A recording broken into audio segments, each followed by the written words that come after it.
is planned for October the 9th, and it's Town of Hanover historian Vince Martonis, and he's going to talk about Chautauqua County pottery from the 19th century and how you can identify it and where to find it maybe, and have some samples, and we're real excited about having him here. So you can mark your calendar for that. I'm going to be quiet, and I want to thank the Darwin Barker Museum for their assistance in helping put this program together. And at this point, I'm going to introduce Maxwell Walters, who is the curator at the Darwin Barker Museum.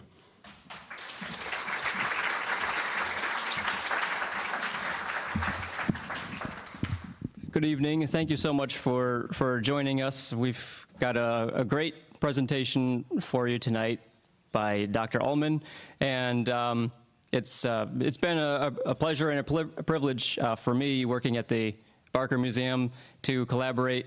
This is the third time we've collaborated on research to do with death and dying in Chautauqua County, and specifically in Fredonia. Collectively, we've done a lot of research on the cemetery.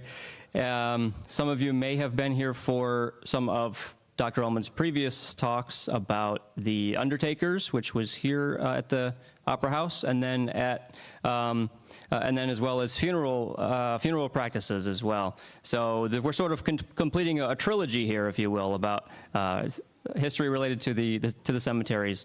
So, without further ado, please let's have a good welcome for Dr. Catherine J. Ullman, who works in cybersecurity at University of Buffalo. She's a firefighter, obviously an independent researcher who we've worked with before, and we're very pleased to have her back. And as well as so that she has something to keep her busy, she has also joined recently the Festivals Fredonia cemetery tour committee, so she will be helping there, which I think seems to be a good fit. So without any further ado, please give a good welcome to Dr. Catherine J. Ullman.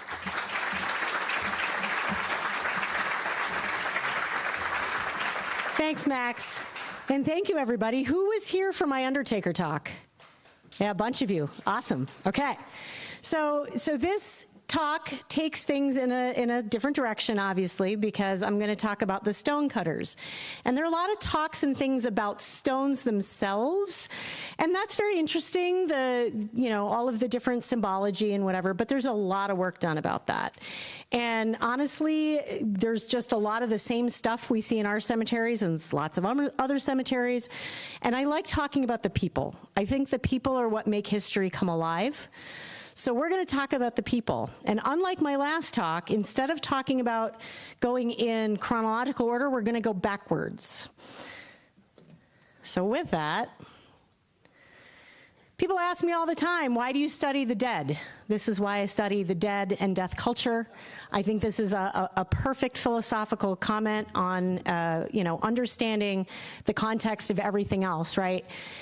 We need not to lose this historical quality. I think it's really important. We need to know where we came from in order to understand where we're going. All right, so a little bit about grave markers in general. So obviously, they're very primitive in colonial America. We just really have these very, very basic things. They don't have a lot of information, and because there was a lot of superstition, the whole idea of putting them there was to keep the dead from coming back to say hello. It really was less about marking their loved ones and more about that. By the time we get to the 17th century, we have these slightly fancier tablet headstones that are made of slate, schist, sandstone, and there's usually a little more information on them.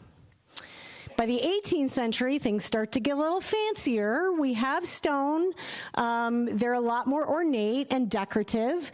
We start to see marble being used. At the end of the century, really, the Civil War gives way to a lot of marble. And you might see both a headstone and a footstone being deployed because people really wanted to know exactly where their loved ones were. By the 19th century, like I said earlier, marble becomes really popular during the Civil War. And we see here White's monument that is in Forest Hill Cemetery. It's a great example of this. You see some symbology, and we have a lot of information about his family. Some of these monuments could get quite elaborate if they had a lot of money. The fancier it could be. And, it was also an expression of grief, right? That if you really felt, had these difficult feelings about your loved ones, you could, in theory, pour more money into what you remembered them by. So that's all we're going to really talk about with the stones, with one exception, which we'll get to later. So stonecutters came from all over the place and all different kinds of backgrounds. We know them as, you see here, stonecutters, joiners, masons, marble cutters, bricklayers, and a few other names, but these are probably the most common ones.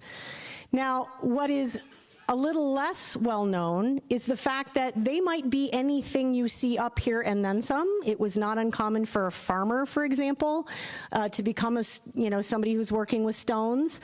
So you see my list: woodcarver, brazier, cordwainer, who is a shoemaker, surveyor, lots of occupations.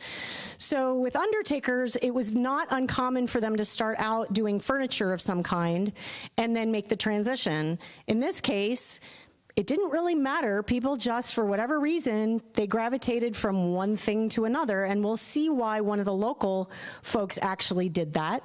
But typically they were of an upper class because you did need some money to get into the business and get moving.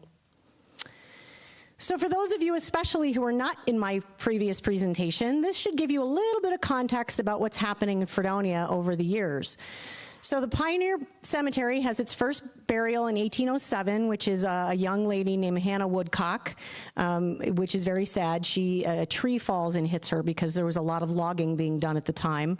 And we don't know where she was buried in that cemetery at all. We just know there's a record of her death and being there.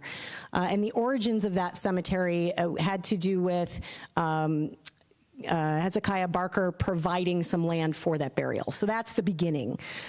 We start to see by the 1830s this idea of the garden cemetery. And when you go to Forest Hill, you see example of this, right? It is very garden-like. It is very peaceful. This is not, if you compare the two cemeteries, Forest Hill and Pioneer, that is one of the big distinctions, is that Pioneer is sort of like stones are kind of everywhere. It was sort of where there was room. And Forest Hill is really more planned out. And if you've heard the name Olmsted, he had a lot to do with that particular movement. By 1854, we get the Forest Hill Cemetery in Fredonia. And we get it because basically Pioneer is falling apart and there's not enough room. So they encroach on the space that used to be the fairgrounds. If you've ever wondered why there's like a loop in the middle of that, it's because that used to be the racetrack. So for those of you who did not know that, we have a racetrack effectively in our cemetery. So that is when we get the cemetery folks, and then the fairgrounds are actually purchased to expand it. And by 1880, we have to start recording all these deaths. We are very lucky here in Fredonia because there were people who were recording these deaths long before 1880. One of those individuals was Jesse Tiffany, who I talked a lot about in my previous talk, and he literally kept little passbooks with a lot of good information, or we wouldn't have any of that because it wasn't required. All right, so these are the stone cutters, the bulk of them. I mean, there were a few others that I'm not mentioning here. The ones you see that are dark, those are the ones I'm going to spend the most time on. Some of these names should look familiar. If most of you haven't heard of Titus, then you either haven't been paying attention to Fredonia because they've been here forever, or maybe it's just not something you've had any interest in, but the Titus family goes way back here. And we're going to start with them because they are really, this list is going to be in reverse in terms of how I'm going to talk about folks. And I'll mention the other ones in passing, but not in detail. So here we go with the Titus folks. So the Titus family, the first one we know is TK. He lives in Portland. Now the family goes back before that, but in terms of stone cutting, he has 3 children, Matthew, Eugene, and Ashley. And Ashley has 3 children, Eugene, Robert, and Maxine. And we're just going to focus on the folks that are part of this story. So we're really going to focus on TK, and then Ashley, and then Ashley's children, Eugene and Robert. So this is what we know about TK. He's born in 1839 in Portland, and he gets married in 1860. He joins the Civil War. He is in the 9th Cavalry in 1861. He's also the leader of the ME Church Choir of Portland Center. He was involved in that for many, many, many years, and apparently had a beautiful singing voice. So little, weird side tip about that. There was a lot of information that we got talking about when his business started and how it transitions. And I was able to suss out some details that most people actually don't know about. So you will be some of the first to hear that. But he sells his first monument in Clymer. Now, he, in fact, really felt like the dry goods business, which is where he starts, was all well and good, but in the dry goods business, you didn't get paid until everybody else got their crops in and everything else. So that was a problem, right? He was always waiting for payment. So part of the reason he got into this business was, in fact, because when you need a stone, you pay for the stone. You don't wait to pay for the stone. So it was a way to make money where he knew he had an income coming in. So he sells the first monument in Clymer, New York. He starts TK Titus & Son, which is this business of monuments and dry goods. And when he dies, and I'll show you his obit because I do have that, he was the last member of the James Hall Post JAR of Brockton, which is the Grand Army of the Republic, which is part of the Civil War. So when he dies, he is the last member there. So here we see, remember what I said about what folks did before they actually started doing stone cutting? They were farmers, and we can in fact see, look, farmer. So this is him, he's a farmer in 1860. By 1910, he's not anymore, he's in monuments. So, this is the transition that we see, and this is really common when you go to look at the history of these folks. So this is the obit. I will not read it to you or expect you to read it, but I wanted you to see he was pretty well known, and folks, they mention the fact that he had a ton of people in attendance. He's buried in Evergreen Cemetery, which is in Portland. So Ashley, he's the A of A.D. Titus. They're actually his initials, A.D. And this is where it starts to get sort of interesting. That's him in front of the store. He lived to be 79. He was a former fire commissioner of Portland and a Mason, not like stonecutter Mason, but Mason as in the fraternity Masons. He moves to Fredonia in 1922. This is the piece that we have a lot of ultimately conflicting information, and I happen to find what I would consider pay dirt that explained the complications we have with a bunch of the dates. So if you look at the ads that he puts in the paper and the things that are written about him, we know he comes to Fredonia, and I learned he'd been working with a man named George Forbes. George Forbes has a business called Fredonia Monumental Works. Now the Titus family has always said that the business that they had was called A.D. Titus. The museum originally had a reference Fredonia Monumental Works. Well, the pay dirt that I found was a written explanation in the newspaper that explained Titus was actually selling monuments out of Forbes' front yard first. He's not in his own business yet. And in fact, he does that for 2 years before he buys 41 White Street, which is, of course, where he's located today. And there's a fabulous blurb in the paper that says, "It has been rumored that some of our residents felt grieved to think a competitor was locating so near Mr. Forbes, who has been established here for so many years in this line of business. And if those who would like to place their order with Mr. Forbes will call at his residence, number 40 Free Street, they need not be surprised if he leads them at a fast clip across the street to his new establishment." And we'll see in a minute, he retires in 23. So he's in business And 80's business is never called anything other than that. He just does some work with Forbes. And it's unclear whether he works for him, because what the article says is he's carried a stock of monuments and he's selling them out of the yard. So that piece is unclear, but we know that the name actually never changed. So this is the store. Obviously looks a little different now, but same exact location, not super different in many ways. This is the location on the 1923 map. You can see right there. And now let's talk about his sons. So again, he had two sons. This is Eugene, Gene, he was known. He's the only one who actually lives in Fredonia. All the rest of them live in Portland, New York. And he joins the business with his father and this guy, Frank Godot, who is the gentleman in the middle. So Ashley is on the right-hand side. Eugene is the one on the left here. And when World War II comes around, we'll see he enlists in the Army, his brother enlists in the Navy, and they both go to World War II. When they both come back, they are, itching to do work with their father, and they wanted to update the business with some of the new sandblasting techniques. But he didn't want, the gentleman who's working with them does not want to do that. He, in fact, wants to use free sandblasting techniques where he gathers sand from Lake Erie. The brothers say, and Godot says, pick one. And Ashley, smart man, picks his children. So Frank goes off and starts his own business, the Fredonia Memorial Art Company on Main Street. And they all work together until eventually Gene, in the 50s, moves to Florida and opens a memorial business of his own. So here we see the family in business.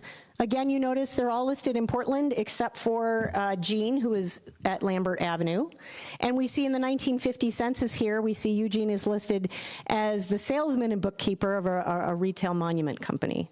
So that's what he's doing. He's not actually, this is late enough that he's not actually creating the stones. And this is where he's buried in Florida. His brother Robert lives substantially longer. He starts out working for Ludlam Steel. As I mentioned, he enlists in the Navy instead of the Army. And when he returns, he works with his brother and his father at 80 Titus. He is the last of the original family. His son winds up joining the business in 1966 as part owner. And then Denny's wife, Pat, joins. And then their son Jason joins. They are the last family to own this in the Titus name.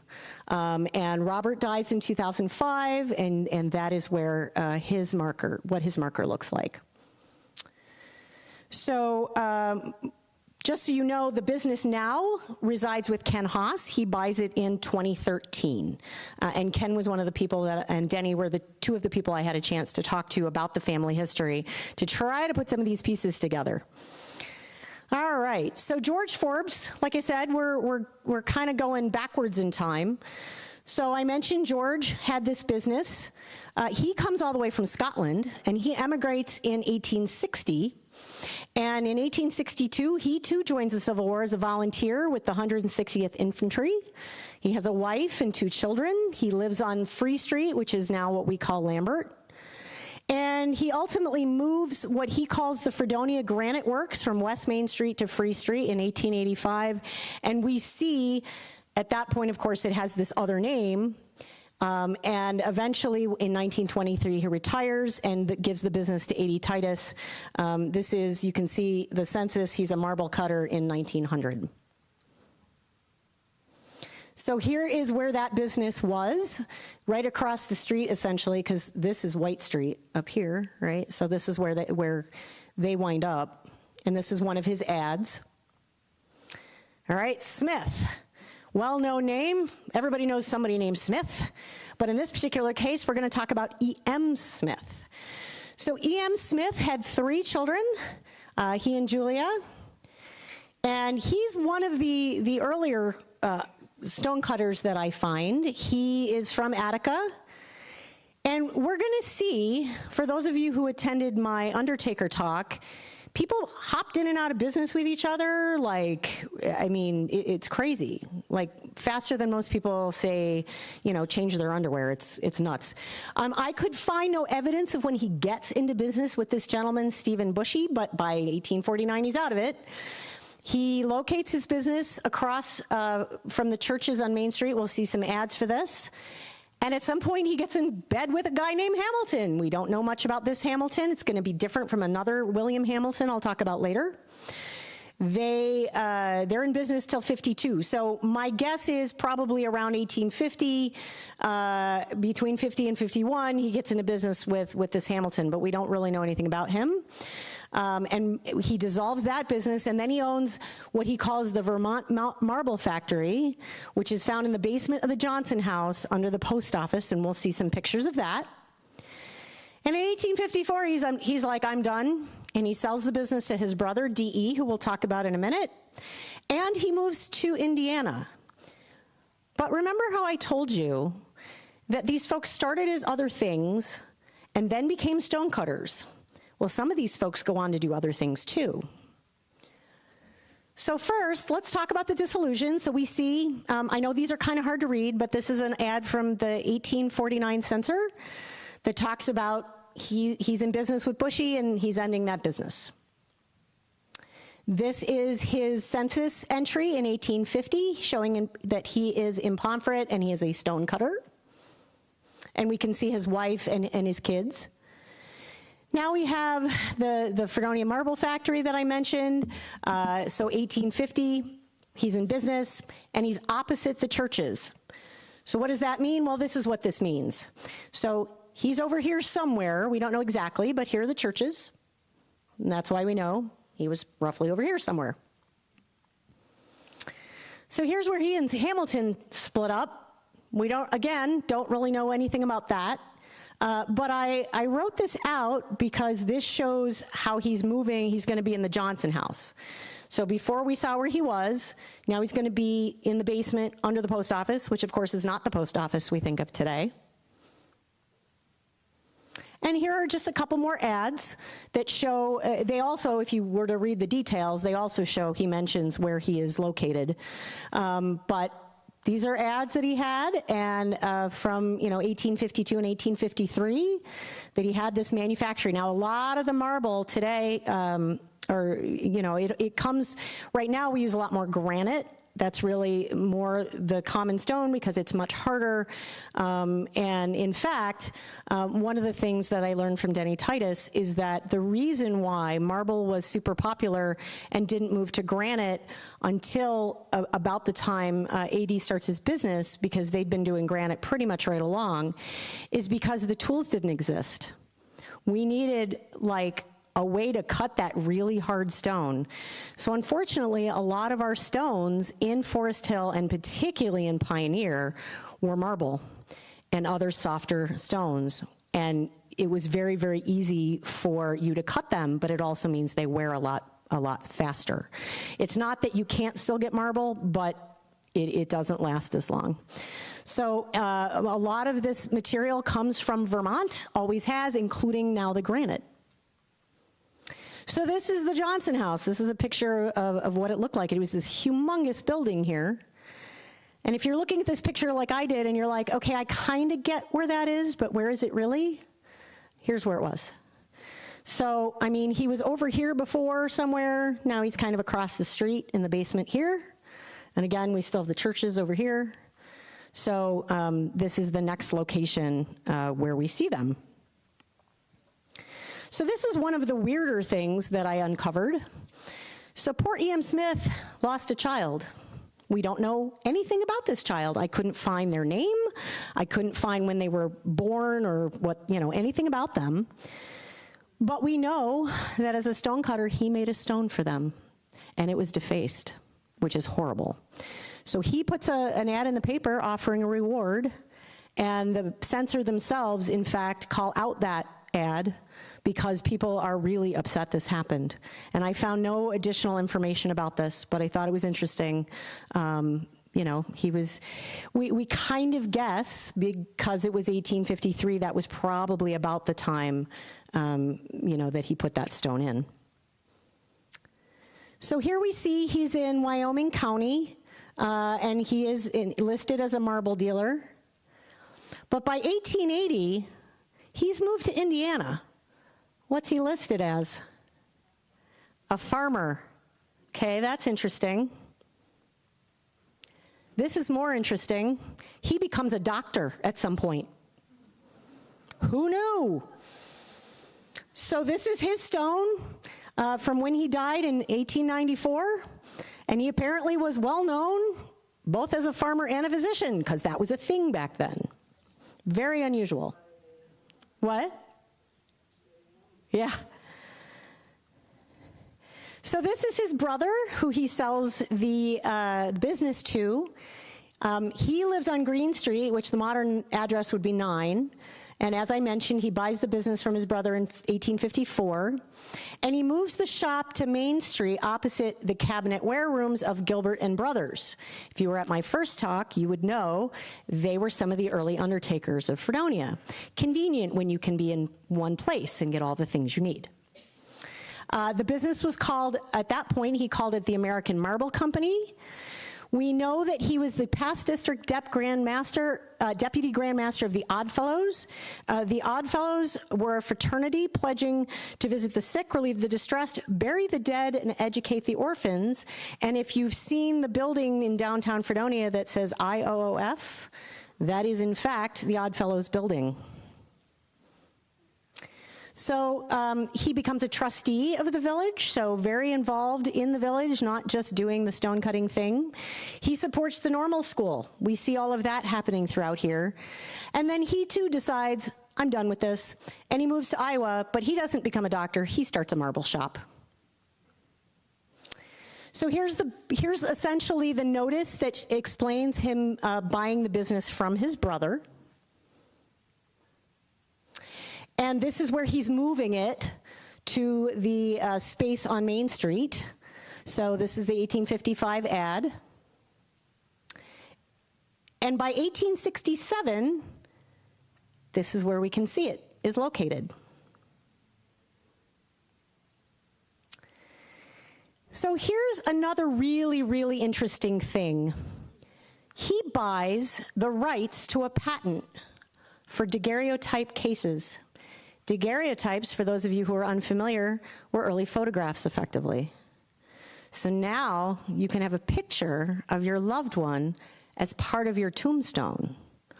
Now, what's really interesting about this is you can crawl all over the cemetery in Forest Hill and you will not find one of these things, despite the fact that we know that people created them and could have had them there.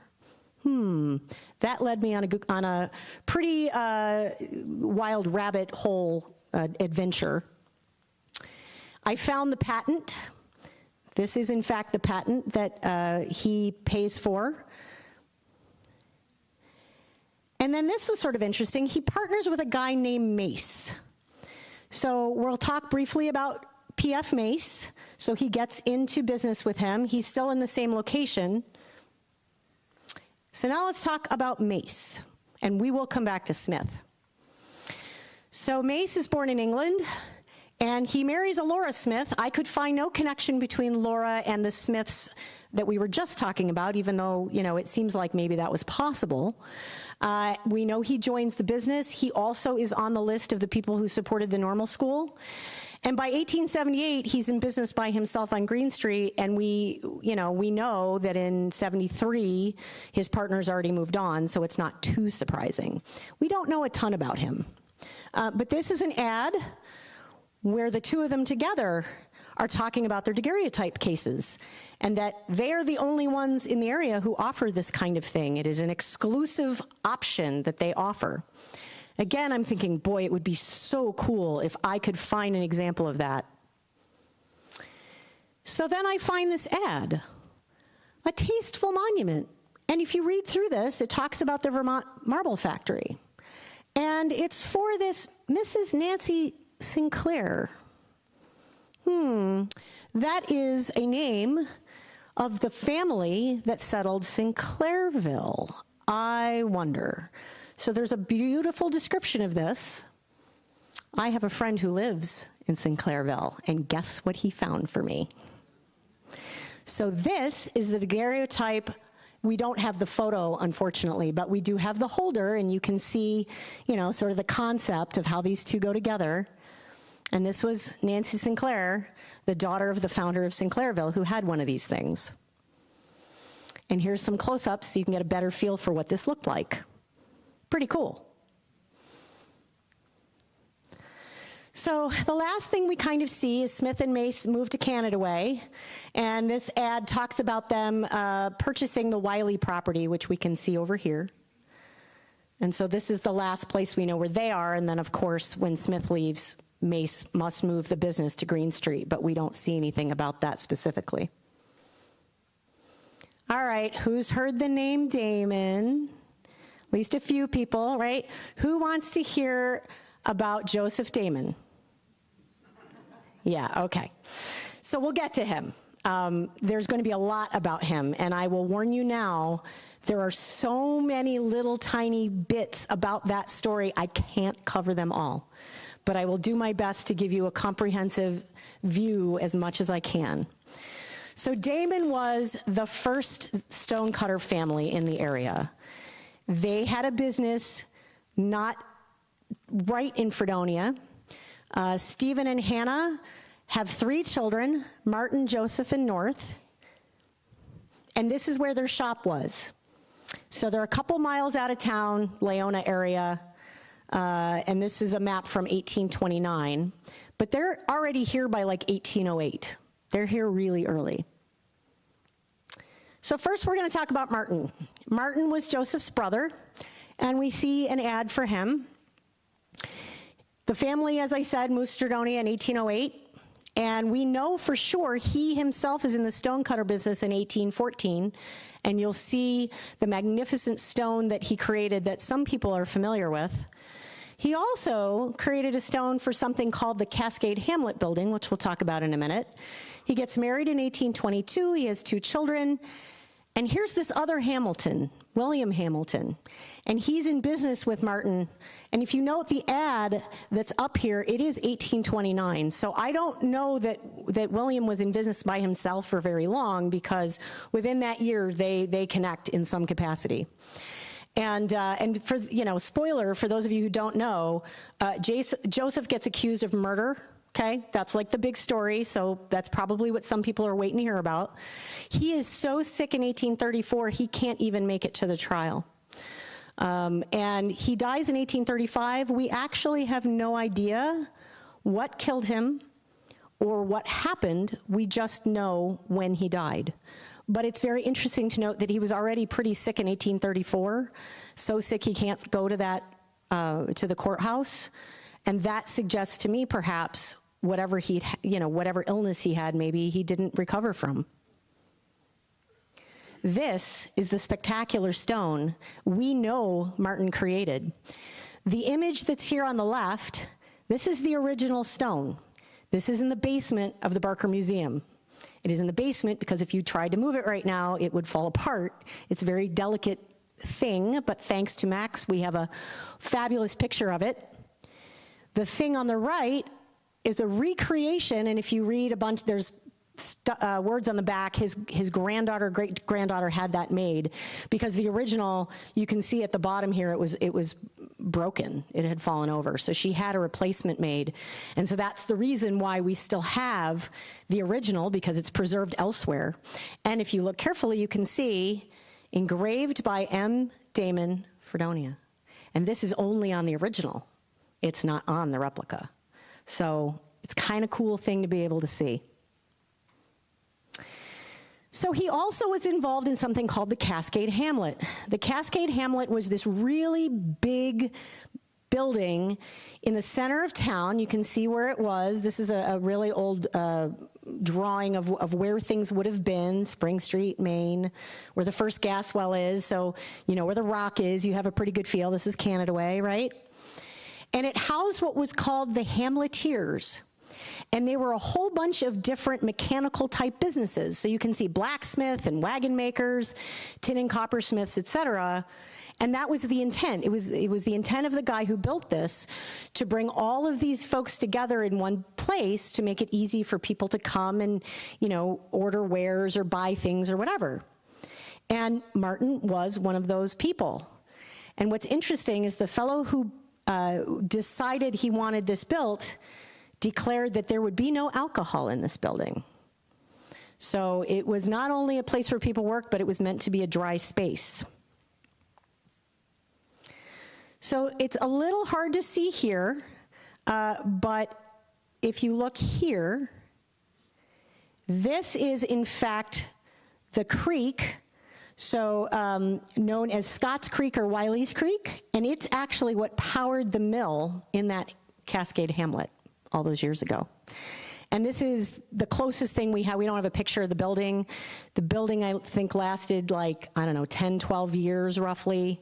And people move out and they go to other places and it basically falls apart. So here's the first instance we see of Mr. Hamilton, this Mr. Hamilton. And again, we note the date of April 10th, 1829. He has this Chautauqua stone factory. This is certainly while Martin is in business. We know that he built the original stone bridge over Canadaway Creek, and he worked with Damon later on gravestones. He built something called the Old Leicester Mansion, which we'll see in just a second. This is the Old Leicester Mansion. We believe Hamilton built this house, and it was huge. It was absolutely humongous. It's hard to see. There's actually people sitting out front here. But this is the back of the house. This is the front of the house. And right up here, blown up, is his name, W. Hamilton, 1829. So he built this, and he built that bridge, which is really interesting. There was also a cornerstone in this building. The building was at 80 West Main Street, and it's a particularly interesting stone because it mentions this whole idea of anti-masonry. And anti-masonry was something that not a lot of people today know about, but it was a movement against folks who had joined Masonic lodges. In 1826, a gentleman named William Morgan, who was a printer by trade, he threatened to publish a book that had all of their trade secrets in it, and people got really worried. And he disappears. He's originally from Batavia. He vanishes. No one knows what happened to him. If you don't think that freaked people out more, yeah, it freaked people out more. So he basically disappeared from that part of the state. And the Forest Lodge of Canadaway, which is here in Fredonia, was the first one in the county in 1816. So there were a good number of folks who were involved in the Masons. And these groups form as a result of this business with Morgan. They're very afraid of treason because we don't know what goes on in these groups, and they're against the government. But in reality, if you read some of the literature about them, that has nothing to do with anything. But people don't know things. They're fearful of what they don't understand. And it affected everything. Divided families, churches, you name it. It was pretty crazy. There was even an anti-Masonic party, political party, which disbands by 1835. But that's why we see these mentions of anti-Masonry. And it is unclear whether William or Martin actually carved this. And maybe it was both, because if you look, the letters are all kind of different. This is more like what William did. I mean, it's hard to say. Everybody thinks it's Damon, but then we find out about William, and it's unclear. This is what became known as Fredonia's Rosetta Stone. Now, I mentioned that William built that bridge. Well, this stone turns up when they're going to do some construction and actually tear down some stuff. So as they're taking it down, there's a student who discovers this stone and wipes away the gup that's on it and realizes there's words. And these are the words. And again, there's that reference to anti-Masonry. So it became the Rosetta Stone because there were lots of different speculations about the translation, and again, they think this was likely Martin, given the script and the fact that what he does tends to be script. That's probably true, but it's pretty impressive. So this is all happening around that same time.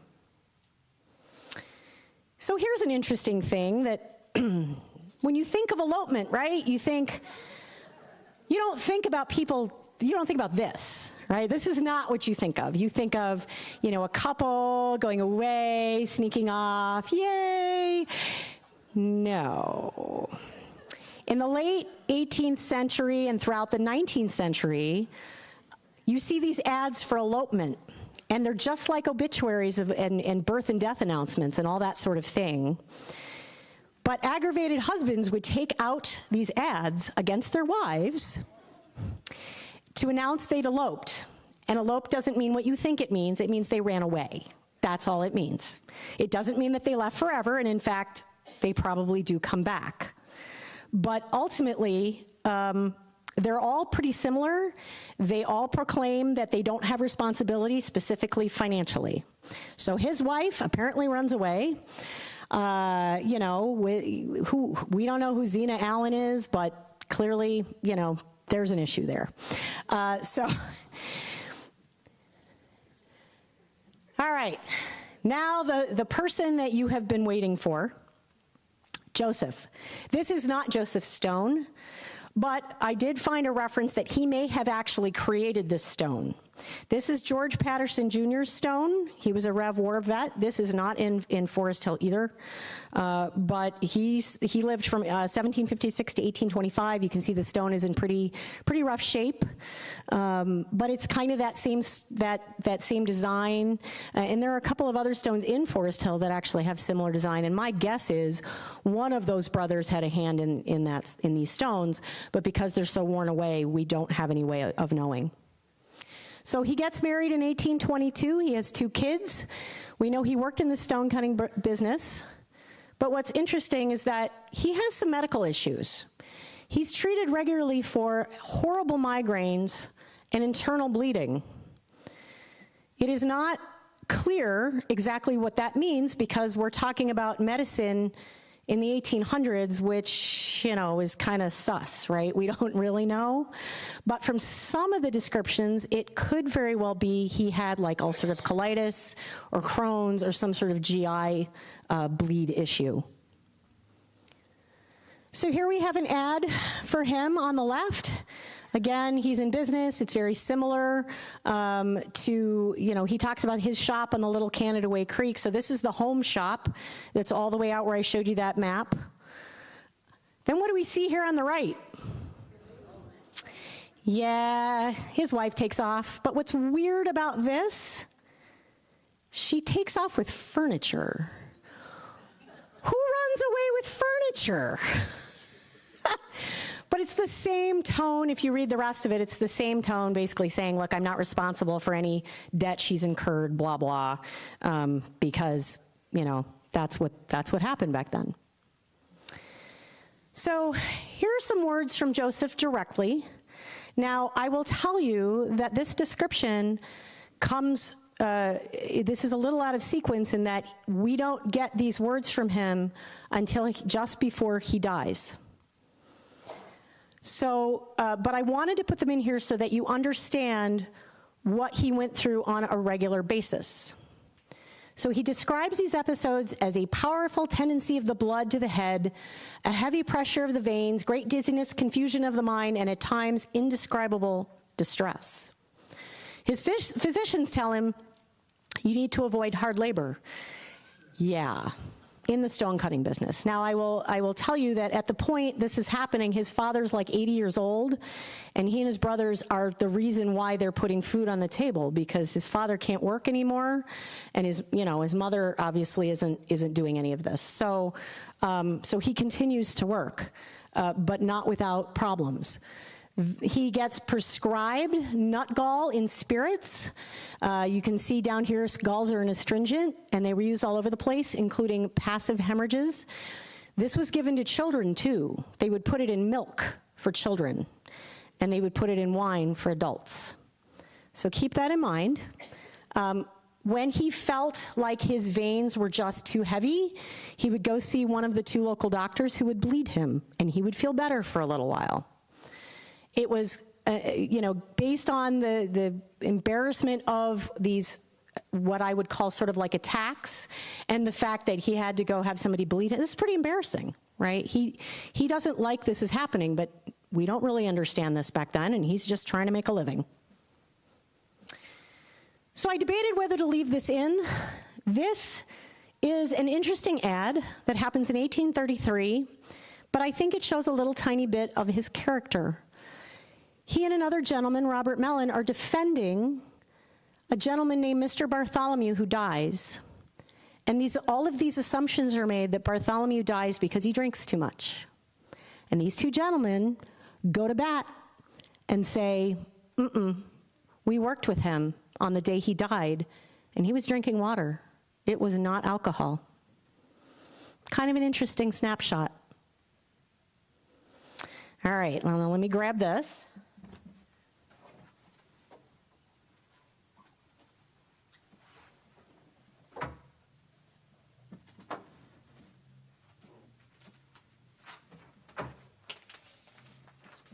All right.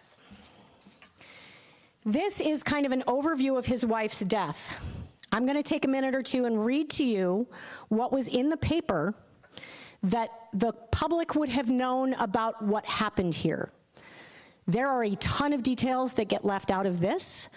There is an article that comes out in the Censor 60 years later by a gentleman who claimed to know Joseph, and he makes a lot of claims about having known Joseph, and a lot of them, because I've actually read the trial, are not true. And so what people tend to know about Joseph and his deceased wife, I'm going to give you a snippet of first, and then I'm going to tell you the rest of the story. On the 24th day of April 1834, at about 4 o'clock in the afternoon, North Damon, a brother of the prisoner and his employee, came to the village of Fredonia, a distance of about 1.5 miles from his residence, in apparent haste, and requested the immediate attendance of Doctors Walworth and Crosby at the prisoner's house. These gentlemen went together without knowing the cause of their sudden call till they arrived in its immediate vicinity, and learned it from trembling and excited people. On their arrival at the prisoner's house, they found several of the neighbors assembled there, whose countenances betokened the horror which reigned within. On entering the house, they found the prisoner, and the prisoner here is Joseph, standing in the room, red with blood of his wife, apparently in a state of unconcerned stupidity, while she lay upon a bed in the corner of the room with her face, hair, and pillow on which she lay, still with the clotted current of her own life, manifesting no symptoms of continuing existence, except respiration and the irregular action of muscles of her arms. A bar of iron which had been used as a fire poker and which then stood near the fireplace by its own guilty blushes proclaimed itself the instrument of the bloody deed. After examining the wounds of the deceased and finding they must shortly terminate her existence and her sufferings, Dr. Walworth, being one of the judges of the county, directed the bystanders to take Damon into custody and detain him until a constable could be procured to take charge of him. His wife died of her wounds about 9 o'clock the same evening, and he was brought into custody by an officer of the village. A messenger having been sent for George Johnson, Esquire, one of the coroners of the county, came the next day and summoned a jury on which the body of the deceased and the presence of the assembled neighborhood proceeded to inquire concerning the death and request the coroner, at request of the coroner, Dr. Walworth removed the inguine from the head of the deceased, that's the skin, for the purpose of examining the skull. This exhibited the evident marks of several front blows, 4 of which were on the forepart of the head and through the integuments, and 1 of them already indented in the skull, and 3 on the back part of the head. It shattered the skull and was sufficient to have caused death. The arms of the deceased also exhibited many marks and blows, one of which was cut to the bone. Upon this view of the body and on the examination of some witnesses, the coroner's jury found in substance that Joseph Damon, the husband of said Elmira Damon, deceased, on the evening of the 24th of April in the year 1834, at or about the hour of 5:00 p.m., with force and arms at the house of the said Joseph Damon in the county of Chautauqua, in and upon the body of said Elmira Damon, deceased, feloniously, violently, and of his malice aforethought, did make an assault, and then there with a certain weapon made of iron, 3 feet long and 1.5 inches wide, and 3/8 of an inch thick, her, said Elmira Damon, deceased, feloniously and of his malice aforethought, did kill and murder. Damon was present at the taking of the Inquisition and was afterwards brought to the village in chains, and in that situation saw and conversed with hundreds of his neighbors and acquaintances, and must have noticed the deep horror which like a dark cloud seemed to settle upon the people with whom he had long lived. Yet during the whole of these awfully solemn transactions, he exhibited the same mysterious and unnatural torpidity of feeling and bluntness of sensibility. He even insisted on attending the funeral of his wife, but public sentiment revolted on this proposition, and he was kept in the custody of an officer until it was over. After the funeral, he sent for his children, a little girl of about 11 years of age and a boy somewhat younger, and received and talked with them in apparent kindness and affection. Took his leave of them and was taken into the county jail, where he yet remains. At the last court of general session of the peace held in this county, Damon was indicted for the murder of his wife, and on the indictment was tried at the court of Oyer and Terminer, held on the 23rd of September instant. If anything in the above remarks should be construed to convey an opinion that Damon, during the transaction above alluded to, was hardened, unfeeling, or reckless, such construction will be contrary to our intentions. We have noticed his apparent state of feeling without presuming to judge the cause. The report of his trial will be seen in the following pages. So this is all people knew. And most people, fast forward a whole bunch of years, perhaps never knew anything else except that article. So Joseph's trial starts September 23rd, 1834. Samuel A. Brown is the DA for the county, and he opens with a bunch of statements. The basics you've kind of already heard, but he accuses Joseph of murder in the first degree. We did, in fact, have more than one type of murder that had been changed in 1830 in New York. It is defined as an unlawful killing of a human being with malice aforethought. That's very important. According to case law, though, the DA says, it's not important. I don't have to prove that. It can be inferred.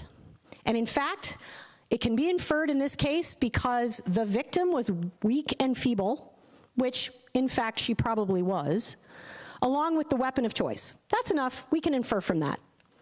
And in 1834, the only punishment for first-degree murder was, in fact, death.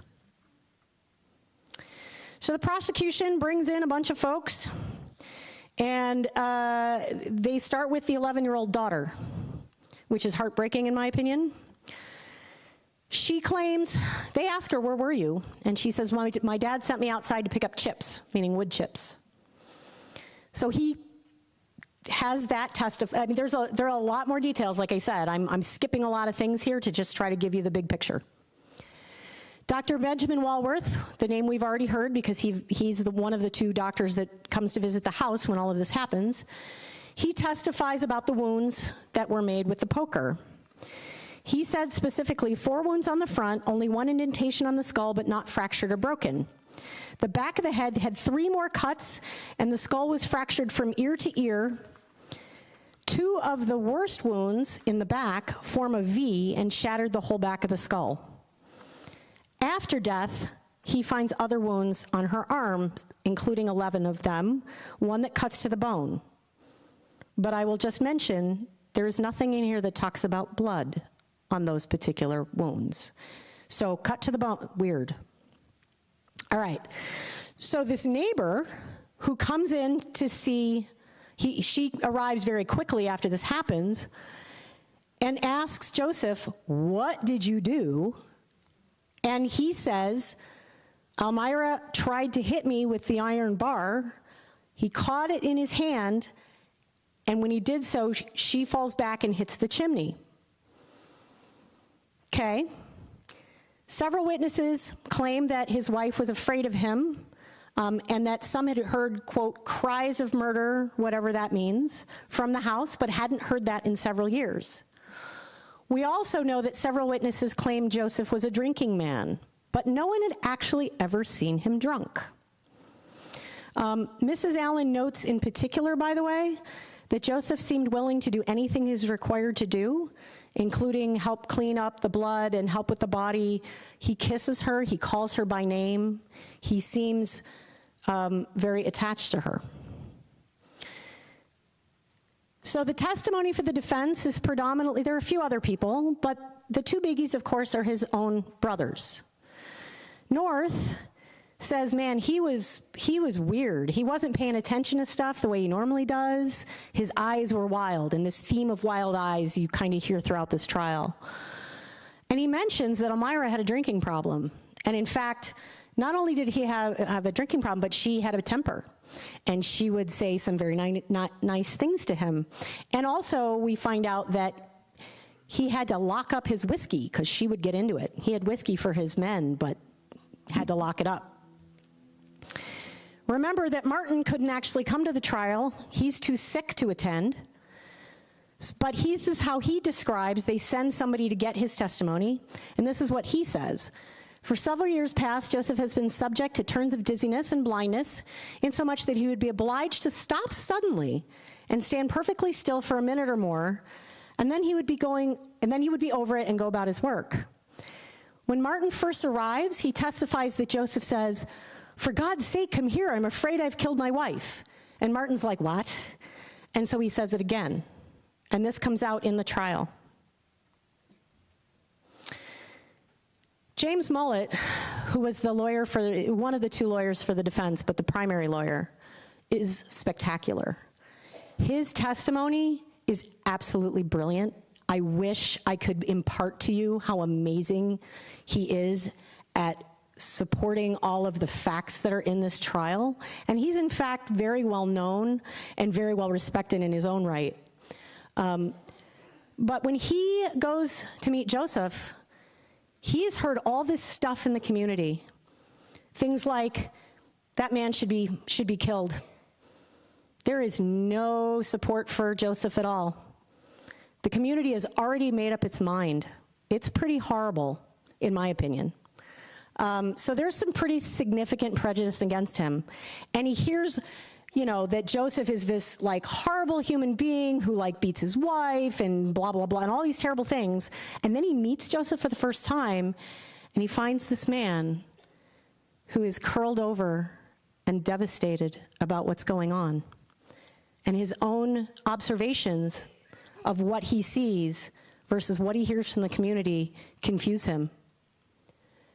He says, look, there was no premeditation. I don't know what you're talking about. This is nuts. And if there was no premeditation, it has to be insanity, because frankly, why else would somebody do this if it wasn't thought out and intentional? It had to be something, wrong with him. And he says, he gives all of this medical jurisprudence, legal information, and says, look, Joseph meets 4 of the 10 to 15 causes of insanity that exist at that time. And he spends a lot of time going through this, which includes the dizziness, the pains in the head, the throbbing of the arteries, and the hereditary disposition.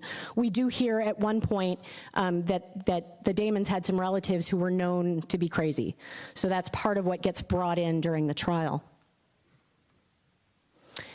The DA is having none of it. He says, look, this is you don't get to pick whether he was, this was predisposition, look, he's either guilty or he's not. If he's guilty, it's murder 1, that's it. And to be able to show it wasn't somehow murder 1, the defense would have to effectively prove there was no malice and no premeditation, which seems an awful lot like proving a negative, which, I don't know, when I went to school, that was not a thing you did, right? You can't prove a negative. He attacks each of the witness statements in turns. He uses his daughter's testimony against him. He says, you sent her out because you were going to do this horrible thing. 11-year-old kid. He rejects the heredity claim. He says, it's alcohol withdrawal. Remember, no one's ever seen this man drunk. And he's drinking. He's got a flask. His doctor has given him alcohol for his condition. And he says, the fact that Joseph keeps saying that he's innocent and that he wants to bring in certain witnesses, clearly he's perfectly rational. He's not insane. There's no reason to believe him. And the wounds, by the way, inconsistent with the description that we get from the one neighbor. Clearly, nope, he did it with the poker. So in 1834, on September 24th, he is in fact, one day later, found guilty of murder. He is sentenced in March of 1835 to hanging. What is disturbing, horribly disturbing about this, May 9th, 1835, New York State abolishes public hangings and says no more. But the sheriff in Chautauqua County wanted votes. And he said, look, I don't care. The verdict came in before the law changed. We're hanging him anyway.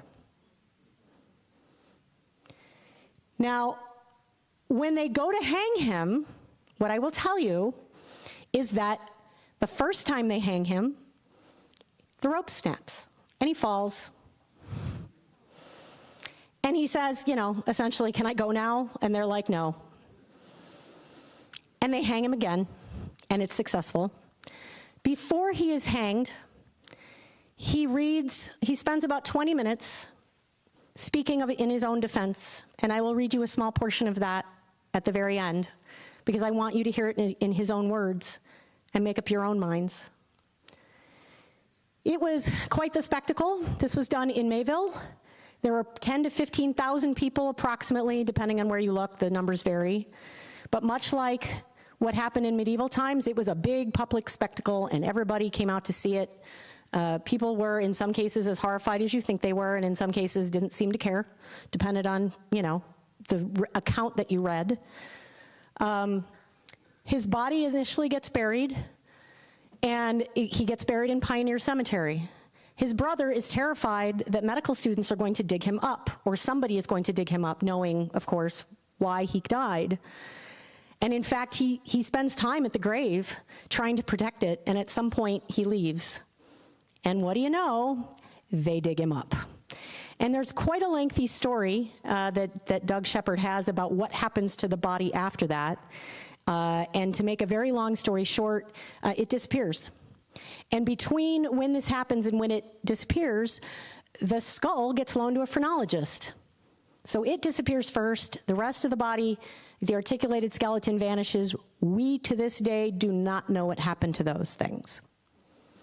To make it weirder, we don't know where Elmira's body wound up either. And by the way, during the trial, they offer to bring her skull in when they're talking about the wounds. And the defense says, oh no, we're not doing that. Now, we don't know if it was just the skull or if it was the whole body, but at a minimum, we know the skull was there. So we don't know what happened to her, and we don't know what happened to Martin. Again, he dies, we know he dies, and we know when, but we don't know what happened. So I will take a minute, and I will read this to you.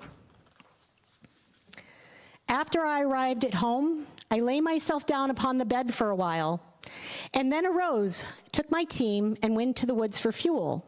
And this is the last of which I have any distinct recollection, until I found myself on the way to the village in company with the constable. I have, too, a very indistinct recollection of the physicians, Walworth and Crosby, being at my house in the evening. But it seems to me like a dream. And what is said of the dreadful scene that took place at my house, and of my calling in the aid of my brother to assist in laying my wife on the bed, and of sending away the children, of these things I do assert as a dying man, and with eternity in the prospect. I have no recollections whatever. I have no doubt but my dear wife has fallen, as is represented, and fallen by my hand, and is to me a consideration and the most heart-rending and indescribably distressing. But I say it, and it will be my last, my dying words. I am insensible, and heaven is my witness. I am unconscious of having laid violent hands on that dear woman. She is the object of my fondest recollection. My dreams are sweet, which I fancy myself in her society, and I often wish that her presence would cheer the darksome person where I lie and weep and mourn. So I want you to think about that. I personally know several people who've had a variety of different conditions, including certain types of epilepsy, where they've had full conversations during a seizure moment that they don't remember. And in fact, if you read the full testimony that his attorney gives, he talks about the fact that this man doesn't need to die, he needs medical help. And I think that's probably what happened. It's a very sad story, but most people, they only know that Joseph killed his wife. They don't know the rest. So I thank you for coming to hear this. I want to thank these folks who helped me. I can't thank Max enough. We spent a lot of time going over a lot of these details. As I mentioned, Ken Haas and Denny were great in giving me a backstory about the Titus space. John Meyer is the acquaintance of mine who gave me the photograph that we have of the daguerreotype stone.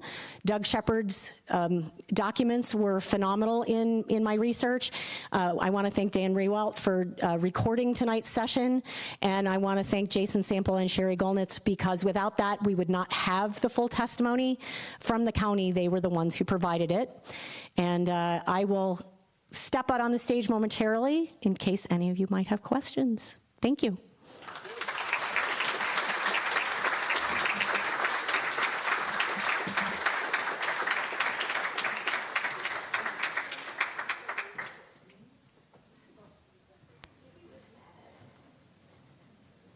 All right, do we have any questions? Oh, thank you. The skeletons glow in the dark, yes.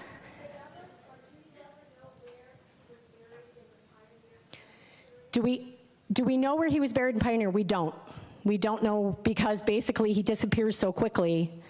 It's only like he's killed in May, and by June they dig him up. So it's that fast, so we don't know where he was originally. Any other questions? I'm Titus.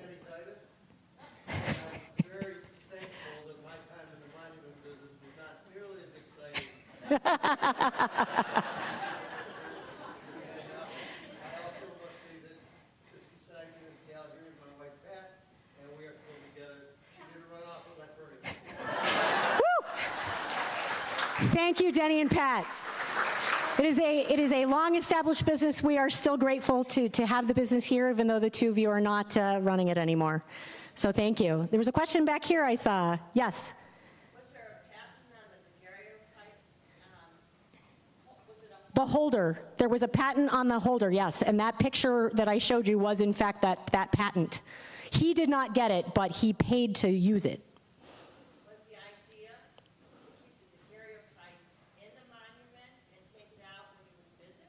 Yes, no, the idea was not to take it out when you would visit. The idea was that it was supposed to keep the daguerreotype from getting wet or anything from the elements, which is why it was supposed to be that closed space. And as we can see, it didn't work very well. Or somebody took the image, which is entirely possible. But that was the idea. It was supposed to prevent it from the elements getting to it. And there were further, if you continue to research that, there were adjustments made to that patent where other people put forth their own patents based on that idea to make them even better. But this was the earliest one that I found record of that was in 1854. So that's the one I'm pretty sure he was using in 56. Any other questions? Yes. Go ahead, John. They didn't obviously have any like industrial way to cut the stones or do anything like they did today. You mentioned earlier that there was some sandblasting, but there wouldn't have been any type of fancy compressors or anything back then. Did they pretty much do everything with hand tools? Did they carve script into the stone? So the question is, essentially, how was the carving done in the early days? So they could use some power tools later, but certainly in the earliest days, it was all hand tools. But thankfully, Denny clued me in on the fact that, we don't start to see the granite until they have the real heavy tools to be able to do that. That's why the marble, because the marble was The marble is soft. Right, exactly. There was a question here, too, that I heard. Where is it? Back there, yes. Okay. Is it true that Joseph Damon's body lied in a building which is now a sandwich shop at the end of the Stockton Hartfield Road in the little hamlet of Hartfield? So the question is whether Joseph's body is in another place. It's certainly possible. If he's actually there, it'd be really cool to find out. But the tea leaves that Doug Shepard, followed, the last place that the body was known was a gentleman who actually worked at the Columbia Hotel, and but he works there before he, in theory, has the body, so we don't know what happened after that. So if it is there, it'd be really cool to find out. Yes? I just have something for on the rail trail, the web rail trail, there is a sign that tells you, if you look out, you can see behind the old school, and it says that's where he would hung. You can see the actual place. So apparently there's a sign where he was hung at the old rail trail that shows that. Yeah. Any other questions? Yes? Do we know what happened to the children? They grew up and had children of their own and they're living elsewhere. That was part of the thing that I uncovered. Everybody knows Joseph dies.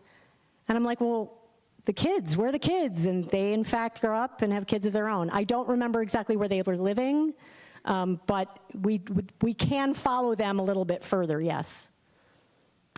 Back there, yes. What was the normal school? Okay, so the normal school basically was the predecessor to SUNY Fredonia. So normal schools were teaching schools. And before we had SUNY Fredonia, we had something called the normal school. And the normal school is the beginning of these teachers' colleges. And it stood where One Temple Square is now. That's what that was. And then eventually moves to where the college is today. Any other questions? Yes?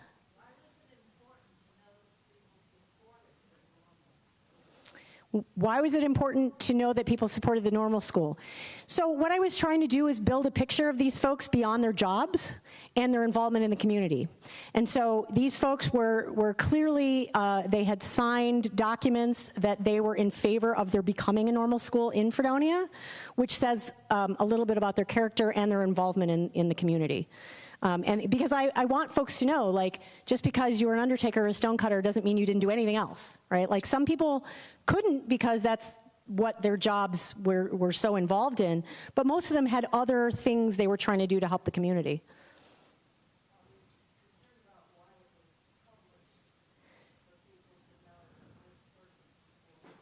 So why was it published? So again, the whole idea was that newspapers were like today, social media.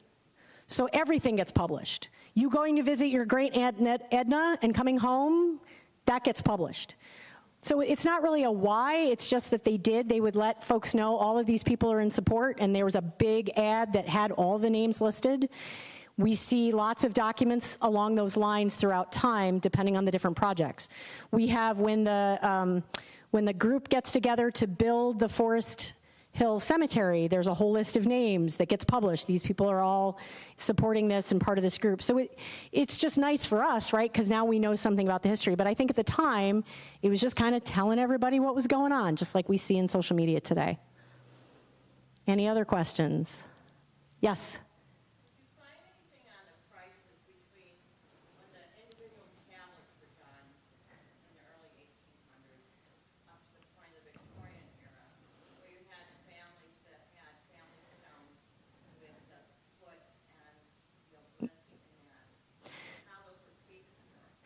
So the question had to do with what the different stones cost over time.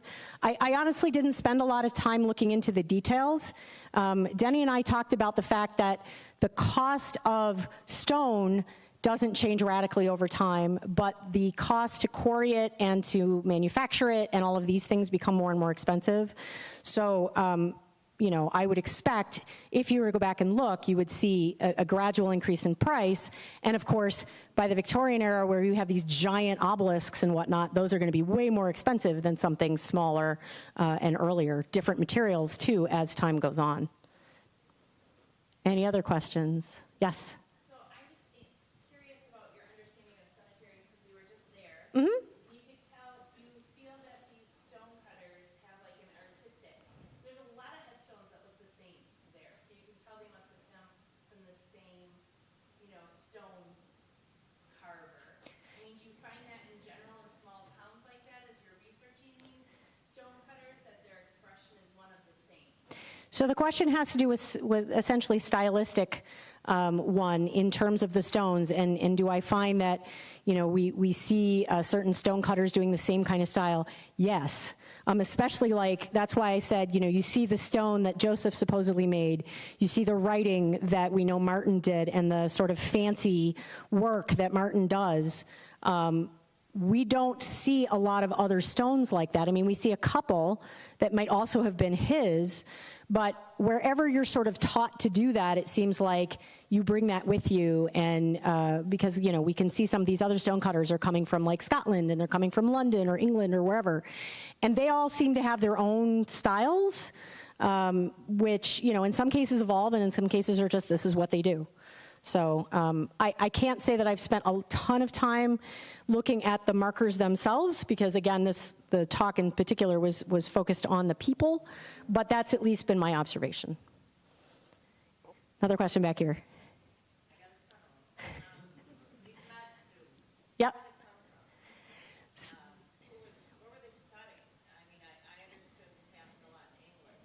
Yep, and there were med students here going to school in the area, and it's supposedly a local doctor went with them and did this. Again, that whole story is very fuzzy. We get a lot of these details from the guy who wrote the article 60 years later. I don't know how much we can trust all of those details, because he gets a lot of the other things wrong. He makes a lot of assumptions about Joseph being an alcoholic and basically being a mean drunk, because he remembers him as a mean drunk. But if you read through every single piece of testimony that we have, there is nothing that says that. They all say, yes, he was a drinking man, but there's no evidence that he was a drunk. So, we can speculate. Doug Shepard wrote a great history of that is online and available through the county website, but we don't really know how much of that is true. Yes? Did they mention or assume who the doctor was? So in the original stuff, they give the doctor like an initial, and Doug was able to figure out who it probably was if it was true. And I don't remember off the top of my head, but that article is there. Was there anything else? Okay. Well, I want to thank you all very much for coming. I want to mention one other thing that was mentioned at the beginning, the Harvest Moon Cemetery Tour. We're going to have some new dead people, new faces, to tell their stories. And we're really excited about that. Tickets are on sale already. It's October 17th and 18th. Thank you to the Opera House for having me, and thank you all for coming.